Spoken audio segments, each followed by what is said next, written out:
Hello everybody and welcome back to my channel. I hope you are all well. Today I am going to be doing my January reading wrap up. So I'm going to show you everything that I read in the month of January 2021. January was a very good reading month for me. I have read a total of 14 books, which is 11 physical books and 3 audiobooks. So I'm going to break that down for you and show you all of the books that I read in January. So I'm going to start off with the fantasy books that I read, which works well because the first book that I read this year was a fantasy book, and that was A Court of Mist and Fury by Sarah J. Maas. Now, if you've seen my reading vlog where I read this, you'll know the majority of my thoughts about this book. It started off very slow. I won't lie, it took me like 8 days to read this book and I wasn't reading anything else, like solely reading this book, which is quite a long time for me, I'll be honest. The first, I want to say like 400 pages of this were just so slow. I really was contemplating a DNF, but then you get so far and you're like, I can't DNF this, like I'm 300 pages in. We did meet lots of new characters and I enjoyed meeting those new characters. I did end up giving this 4 stars overall though, because the ending did definitely make up for the slow start. And yes, I'm very excited to read A Court of Wings and Ruin at the earliest convenience because, yeah, I did really enjoy this in the end. The next book I'm going to be talking about was one of the most anticipated books of my 2021, and that is Ready Player 2 by Ernest Cline. Now, I did a buddy read of this with some lovely bookstagrammers and I find it hilarious how our opinions differed. That's just why I love reading and reading with other people as well, because everyone is different and everyone has different opinions, and it's fine to have different opinions, but I just love that. I love discussing it. So I gave this 4 stars. I bloody loved it. I thought it was so clever. I thought Ernest Cline did a really great job. I said in a previous video that I didn't necessarily think that a second book was needed, but the way this was done was so clever. I thought it was amazing. I love anything that's like quest driven, and this is just a massive quest.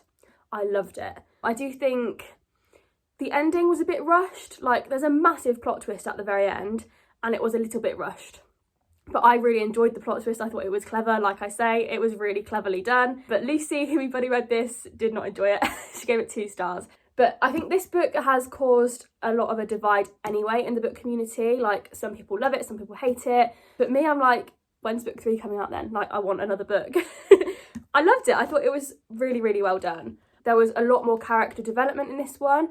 I think a lot of the argument as to why people don't like this book is because Wade, the main character, he's very different to what he was in the first book, but I think that's really poignant because it shows how a character can change when their circumstances change. I won't say any more because I don't want to spoil the first book, but yeah, I think it was really well done and I really enjoyed this. So as I say, I gave it a 4-star rating.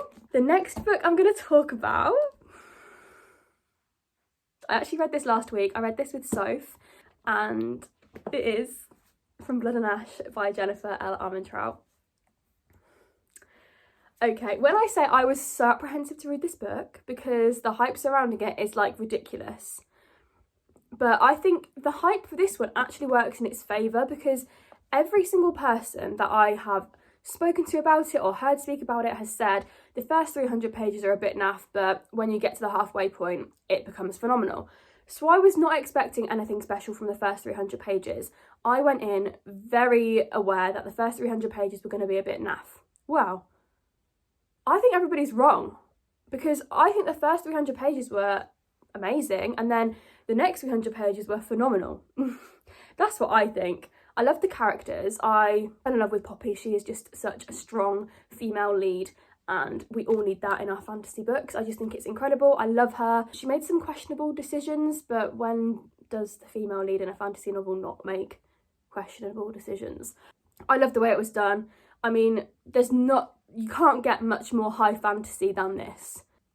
I won't lie. One thing I will say is, like, the world building wasn't that strong to start with. Like, I got halfway through and I still wasn't really sure what a Wolven was, what a Craven was. I was like, I'm a bit confused about the fantasy elements in this fantasy book. But I didn't mind that because I was so invested and I just thought it was bloody brilliant. I gave this 5 stars and I'm now in this situation where I really want to read the second book, but the third one doesn't get released until April, and I don't want to have to wait that long because apparently the second book has an even bigger cliffhanger. So I'm gonna be good and wait because it's a very expensive, pricey book anyway. So yes, I loved this so much. I really enjoyed it and I cannot wait to see what happens in the next book. The next book I'm going to talk about was, again, super anticipated for me, and that is A Heart So Fierce and Broken by Bridget Kemmerer. This is book 2 in the Cursebreakers series. So if you don't know, the first book is A Curse So Dark and Lonely. The first book is A Beauty and the Beast retelling. The first book I think is quite controversial. Some people love it, aka me, and other people hate it and think it's like too... I don't even know why they hate it. I don't read negative reviews about books that I love, sorry. I've just seen a lot of 1-star reviews for it, DNFs, etc. However, I loved A Curse So Dark and Lonely, and I have been saving this book because A Vow So Bold and Deadly, which is book 3, was released in January. So I've been saving this so that I can read A Vow So Bold in February. This was even better than the first book, and I loved it. So the first book is told from the perspectives of Wren and Harper, who's like Beauty and the Beast, technically. This book is told from the perspectives of Grey, who is Wren's royal guard in the first book, and Liamara, who is the princess of the enemy realm. I loved reading from the secondary characters. I have nothing against the primary characters, however, I loved the fresh perspectives, and when you see it from a new perspective, all of your opinions suddenly change, and I love that. I love when an author does that well, and it was done well here. I just thought it was incredible. The world building was amazing again. I really was just completely immersed in this world, and the way it ended was phenomenal. I had to pick my jaw up off of the floor, and yeah, I don't think I'm ready for book 3, but I need to read book 3, so that will be in my February TBR. Categorically, I love this. I gave it 5 stars. And then the final fantasy book that I read this month was Daughter of Smoke and Bone by Laini Taylor. Now this was part of my 21 books in 2021 video because I've been putting it off for so long, and it's one of those books that you read it and you think, why on earth has this been sat on my shelf for months on end, because it's phenomenal. I'm not actually sure I can comprehend my thoughts well enough to tell you how much I loved this book. I loved it so much. I just loved it. This writing style, Laini Taylor's writing style, is so up my street. It reminded me, I said it in my reading vlog, it reminded me very much of Stephanie Garber's writing style. The fact that it's very poetic and it's very flowery, but it's not so much so that you don't know what's going on, because I think it gets to a point in some books where there's so many metaphors that you just don't understand what's happening. This was not like that. It was just so beautifully written. So this is set in Prague, which immediately I loved because I went to Prague on a city break a few years ago, and it's one of the most beautiful cities I've ever seen in my life. I feel so lucky that I got to go there. So immediately I could just see this setting. It was incredible. And then our main character, Karou, is so bold, she's powerful, she's fierce. I loved her so much. I loved her best friend Susanna as well. I think she was a very well written best friend. And again, the second book of this series, which is Days of Blood and Starlight, I believe I am going to be reading in February. So I'm very excited for that. I'm going to be moving on to the young adult books that I read in January. So the first book that I read was The Inheritance Games by Jennifer Lynn Barnes. Now, there was a lot of hype surrounding this last year when it first came out. So many bookstagrammers reading it and loving it. So I thought I'd finally give it a go. I usually love a YA mystery type novel. However, I was waiting for the mystery. I enjoyed the concept. So it's about this teenage girl, and this billionaire leaves her essentially his entire fortune, but she didn't even know who he was. And then his whole billionaire rich family, who are no longer billionaires, are out for blood, essentially. And then it's about her and the brothers of this family solving the mystery as to why this billionaire gave her his inheritance. I didn't feel the tension. Like, I was expecting someone to be murdered. Like, nothing really happened. So many people love this, and I'm slightly confused. It was good, like I enjoyed it, and it's super fast paced. Like, I think the longest chapter in here is like 5 pages long, so I did whiz through it. But yeah, it was quite underwhelming for me, but I feel like that hype worked against this book. So the hype was so massive for it that I was expecting such big things, and then all of a sudden it fell a bit flat for me. So I gave it 3 stars. It wasn't a bad book, it just wasn't my favourite. I am very intrigued though, because there is a second book coming out this year called The Hawthorne Brothers, I think, or The Hawthorne Games, I don't know. But I'm excited for that one, and I'm very intrigued to read it because I'd like to see where the author has taken the story. The next one I read is Inside Out and Back Again by Tana Lay. I really hope that I didn't mispronounce the name of the author. So this is a middle grade book written in the form of verse, and it is centred around the main character Ha. Again, I hope that's how you pronounce her name, and her struggles and her family's struggles in the Vietnam War. It was so beautiful. I've always loved books in verse. I think they're some of the most powerful books. This one was a really, really short one. It's only 250 pages, and in verse that doesn't equate to a lot. So I devoured this in a day. I loved it so, so much. I gave it 4 stars. It was just beautifully, beautifully written, and there was a lot of important messages in this. And again, because it's middle grade, it was really easy to read, and it was done in such a sensitive way. Yes, I really, really enjoyed this. So the final YA that I read was You Should See Me in a Crown by Leah Johnson. Now, this was so highly anticipated for me. Like, I have seen nothing but good things really about this book. I just see 5-star reviews after 5-star reviews all down my Bookstagram feed. And I think that's why it fell flat for me, because I was expecting monumental things. First 100 pages I really, really did struggle to get into. And then I gave it another go, and I did start to enjoy it a bit more. Like, I liked the characters. I thought they were great characters, and I think the way Leah Johnson wrote them was really, really well done. I liked the premise, I liked the romance, I liked it all. I liked it. That's all it was. I just liked it. It was a feel-good YA sapphic romance. The word that I have used many times about this book is predictable. I don't mind a predictable book, especially when it makes me feel good inside, but literally from the first page I could have told you the whole plot. So yeah, but it was good, and I gave it 3 stars. Like, it wasn't a bad book. I enjoyed it. I liked it. Now we're going on to like contemporary fiction, adult fiction. So the first one that I read, and oh my god, when I tell you I've been putting this off for so long, is The Shelf by Helly Acton. And the premise of this is basically the main character, Amie, gets dumped on live TV, and she has to make a choice whether she's gonna go home and deal with the consequences, or she can go on to this new reality TV show called The Shelf, where there's 6 women and they're competing to be the best woman in there. Like, they basically have to learn how to be a good girlfriend. It's hilarious. It's so well written. It's so sarcastically written, because like the main male characters in this are so misogynistic, but the author's done it in a way where it's not offensive. Like, it's just laughable, because the opinions and the things that these girls have to do are just so whack. Like, it's so funny. I loved it so much. Amie, the main character in this, really, really resonated with me.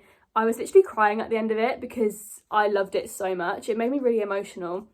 The journey that the characters go on is really incredible. And yes, it's a light-hearted read, is really chilled vibes, but like, there's a lot of deeper meanings in this.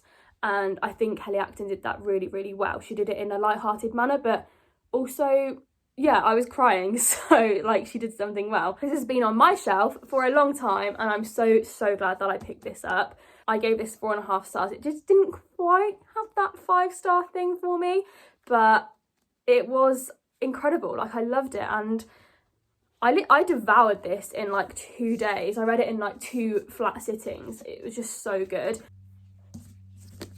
There we go.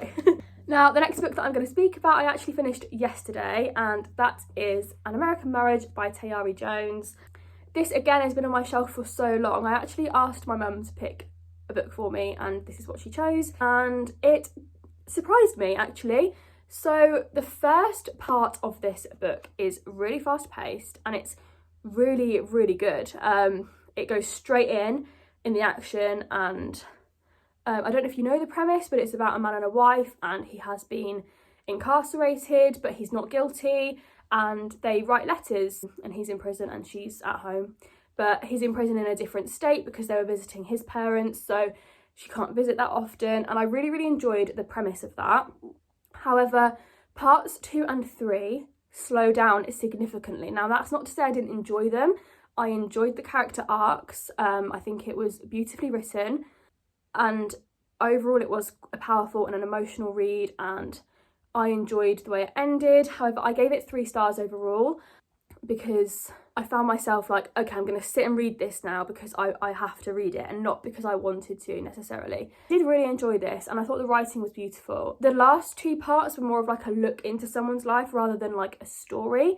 It was very character driven and not very plot driven, and I don't necessarily mind when nothing happens in a book, but it was slow. Yeah, I did enjoy it, and I'm very glad that I finally read this. It was, well, Barack Obama said it was moving, and I would have to agree with him, so there we go. And then the last book that I'm going to talk about, I actually haven't finished yet, but hear me out. I've got 90 pages left and I will finish it today, and it's the 31st of January. So I'm including it in my wrap up because it definitely needs to be spoken about. And that is Take a Hint, Danny Brown by Talia Hibbert. Talia Hibbert is definitely one of my favourite authors ever. Oh my goodness. Her books just make me so happy. They make me feel good. They make me believe in love. She writes interracial romances that are steamy, and what more could you want, to be honest? I loved Chloe Brown, as you all know. It was one of my favourite reads of 2020, and I have to say, the trajectory that this is going on it's better than Chloe Brown. And I gave Chloe Brown 5 stars, so what's this going to be, a 6 stars? Not sure. I just love it so much. Dani is an incredible character to read about. She's very, very work driven. She doesn't believe in love. And then Zaf is the security guard where she works. Zaf does believe in love. He reads steamy romance novels as audiobooks. I just love both of the characters, and it's got the fake dating trope, which I love. I'm not gonna lie, I love it. I love a bit of a fake dating trope. So I'm gonna finish this one today. However, I just know that it's gonna be a 5-star read. I just know, so that's why I'm including it, because it's incredible and I love it. So yes, that was my January reading wrap up.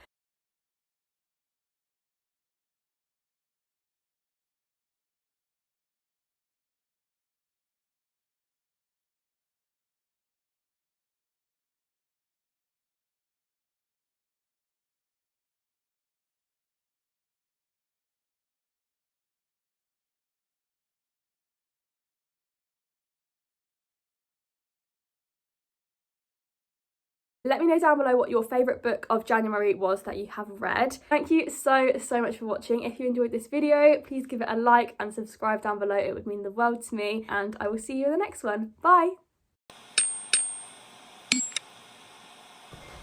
By Sarah Jane. Not Sarah Jane. Obviously, A Vow So Fierce. No. A Vow So Bold and Deadly. I'm just saying my thoughts. That's all I'm saying.